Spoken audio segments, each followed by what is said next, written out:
and I would like to thank all the ladies, especially this year's Advent Tea Committee members, for inviting me to speak here tonight. I was so honored to be asked, and I hope that I can live up to everyone's expectations. I know I am a lot younger than the past speakers, so I don't come with as much wisdom, but hopefully the events of my life have given me a different kind of wisdom and a perspective on life that I can pass on to you. Just to start off, I would like to acquaint everyone with a brief history of my past. As many of you may know, I was diagnosed with cystic fibrosis at birth. In my younger years, I was a relatively healthy child, with some occasional trips to the hospital. But my lungs began to deteriorate in high school, and by my freshman year in college, my health quickly spiraled downward. On October 24th, 2011, thanks to a dedicated team of doctors and staff at Loyola Hospital and an unfortunate but generous donor, I received a double lung transplant that I had been waiting for nearly 2 years. After my transplant, I went through a long recovery that changed me both physically and spiritually. As Advent approaches, I would like to share with you some of the inspirational events of my experiences that have helped me to realize that life is an Advent in itself, and that every moment of every day counts, and if lived lovingly, we can grow closer to God. Although I am not shy, I was a bit overwhelmed trying to tie together my transplant, my life's overall experiences, and Advent in one short, meaningful speech. During my recovery, while cooking as therapy, I heard a song on the radio by Carrie Underwood that caught my ear and kind of explained everything that was important to me in life. This song, entitled So Small, made me realize that no matter how big the obstacles are that I have to overcome, with love and family behind me, I am set for life. The inspiration from the song and learning that Advent means a time of hope, new life, and love helped me to see that there was a natural connection to my journey and the message of Advent. After all, the last 2 years, or for that matter, all of my life, has been filled with hope. Hope for a cure, hope for a transplant match, hope that I can handle whatever happens. Next, my new lungs have given me new life, new breath, a new chance, new dreams for the future. Most importantly, through it all, I have come to know that love is the center of all that matters. Love of life, love of family and friends, and most importantly, love of God. So once I made the connection, everything began to make sense, and the words for this Advent speech came much more easily. Despite my battle with CF, I have had a happy childhood, and like most kids, Christmas was a magical time. My mom always tried to create that magic by spoiling us with tons of presents and taking us on Christmas adventures at the mall to see Santa, downtown to view the windows on State Street, to the Christmas Wonderland at Navy Pier, making gingerbread houses, and etc. My dad would put up the biggest tree he could find and put it in our family room and set up the train and plan all kinds of big parties and celebrations. He was even Santa at Viz for all the kids, passing out candy canes and listening to Christmas wishes to those that sat on his lap. I would go with him to visit friends and relatives, sometimes reluctantly because I thought I was boring, but he thought we, his kids, would help to spread the Christmas cheer. Of course, at that time, my presents were the main focus of Christmas, and the more, the merrier. I was usually consumed with my Christmas list and what I wanted for Christmas. I would spend hours leafing through Christmas catalogs. I was always eager to start clipping out of the toy magazines exactly what I wanted, as early as October. Next to the picture would be the place Santa could get it and the price. I wanted everything. On Christmas morning, the first thing I would do was make sure that my pile was at least as big as everyone else's. And thank gosh, it was. Or I probably would have complained. After ripping open all my presents, I would start getting excited for family parties because I knew there would be even more presents. As if I really needed anything else. I would rip open my card from Nona, taking the money, and start thinking of what else I could buy. Like most little kids, I was absorbed.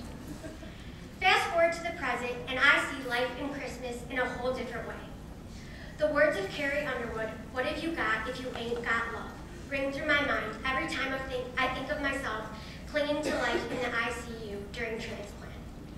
All I really wanted or needed at that time was the touch of my mother's comforting hand and the presence of my family in my room. It wasn't even the new lungs I was thinking about, but just the security and love that was pouring out from everywhere.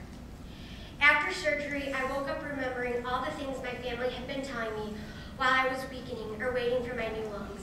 And it was honestly the first thing to bring a smile to my face. I guess it helped that the surgery was behind me, but I felt so lucky to have all the support from so many people. All of my family, friends, neighbors, and even sorority sisters gathering to say the rosary in great numbers every night at Visitation Church. Sister Thomas Leo having all the school children remembering me in their daily prayers. My friend Kevin starting up the Julie D fan club page, and the 1,000+ members who joined, many without even knowing me. Prayers in college dorm led by my twin, Natalie, and my friend Megan. I could feel the love from all those places, and forever grateful for the outpouring of support. During this time, I realized I didn't really care about the gifts people were sending me, or the new iPad. Although, Michael, I do really appreciate it. All I wanted was the sound of my father's voice, telling his jokes and promising me that this would all be over with soon. And I know he was hoping and praying that he was right. I love that my mom insisted on removing her surgical gloves so that we could be flesh to flesh, because her soothing touch was so much more important to me than preventing any germs she could possibly pass on. And trust me, I wasn't afraid to ask for it. I cherished every moment with my mom, and although I couldn't talk because of the vent, and she was sometimes too exhausted to even speak, in our silence she would say, "I love you, Julie, and I will never leave you." And I would reply, "I love you, Mom, please don't go." That's what really mattered. That and holding on to the hope that the critical and crucial next few days would prove that my transplant was successful. As would be expected, in the weeks ahead, I had those days when all I wanted to do was wallow in my sadness and pain. But Carrie Underwood's lyrics, "You want to shut the world out and just be left alone, but don't run out on your faith," helped me to realize that I can't blame it on God. And instead, I needed to call to him to help me through these hard times. I so believed that all the prayers had gotten me this far, and I just needed to know that I was safe in God's care, and that he knew what I could handle and what was best for me. The prayers gave me strength, but I still wasn't always strong enough to stop feeling a little sorry for myself. Carrie Underwood continues to say, "It's so easy to get lost inside a problem that seems so big at the time.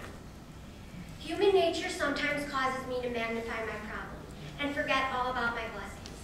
But my sisters, Elizabeth and Carly, were there to remind me that I was bigger than the problem, and that getting my health back had become everyone's priority.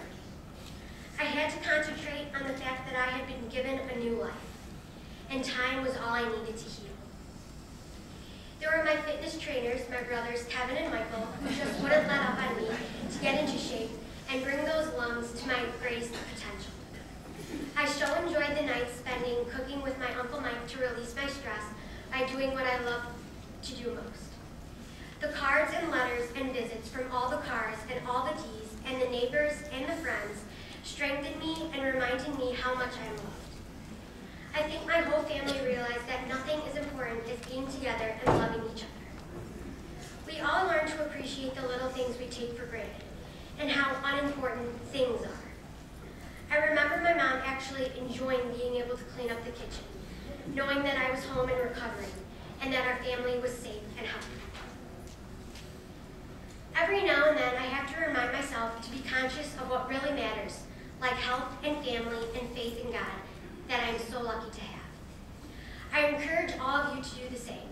Put aside the things and just enjoy sharing time with your family and feeling the love that surrounds you. My bout with CF and being a transplant recipient has actually been a blessing. It's taken a roll on my family and me, but for every incident that has brought me sorrow, there has been just as many that have made me smile. As I quote Carrie Underwood again, "When you're sitting around thinking about what you can't change and worrying about all the wrong things, time is flying by, moving better make it count because you can't get it back. I realize that every day is a gift and opportunity to do something good or make someone happy. I have the reputation for being a worrywart, but I think that this transplant has helped me to learn to stop worrying about the things I can't control and focus on what I can do to make my life or life for others better. Carrie Underwood finishes by singing, "Sometimes that mountain you've been climbing is just a grain of sand, and what you've been searching for is in your hands. And when you figure out that love is all that matters after all, it sure makes everything else seem so small." We are all climbing that never-ending mountain of ours, our own advent or journey to eternal life, with steep inclines and yet, thankfully, plateaus in between. But if we stop, take a breath, and feel the love, the mountain will be that much easier to climb. So when you are running around shopping, decorating, and planning, stop and reflect for the real reason of the season. When you are stressed out over the holidays and waiting in a long checkout line at the mall, or rushing to make the last-minute dish to bring for Christmas Eve, just stop and say a prayer and ask God for the few minutes of peace, and you will be blessed with His comfort. Remember to perform small acts of kindness that emit the Christmas spirit, keeping the example of Jesus in mind, and the Spirit will come back to you. And so back to Christmas, and how what has happened to me has changed the way I look forward to and enjoy Christmas. Because of my recent challenges, I have grown up rather quickly. I now appreciate all that I have and feel and understand the importance of the love that surrounds me. Now my mom has to beg me to write a Christmas list because I know that I already have everything I need. I'd rather spend my time thinking of something I could buy for her and that she would love to have than to write a list for myself. And although I really appreciate it, I could toss aside the money from Nona because what I really cherish now are the words inside the card and the time that I spend with her. It's much more important to learn the family recipes in hopes to carry on the tradition of her homemade pasta. I actually look forward to enjoy spending the holiday visits with my dad, giving and collecting hugs from those who mean the most to me. And yes, I think it's okay to ask for those pretty pink Sperry's on the cover of Nordstrom Catalog. After all, sometimes we have to go for the gusto, since we can't always guarantee tomorrow, right? But if I do get them, I've always got the money from Nona. Now that I am healed, I know that there's got to be a reason for me to be here. All of the prayers for me and from me were answered. I have been given the greatest gift of all, the gift of life. Not once, but twice. And from it, I have learned that there is so much more fun in giving than receiving. Hopefully, I can start by sharing my message to you that you can pass it on to others. During Advent at Christmas and in the Advent of your lives, never forget that this is a time of hope, new life, and most important of all, love. Remember to stop and love and enjoy the people in your life, and make every step counting your goal to become closer to God. This is what Advent is truly about. Thank you for everything, and I hope you have a Merry Christmas filled with love.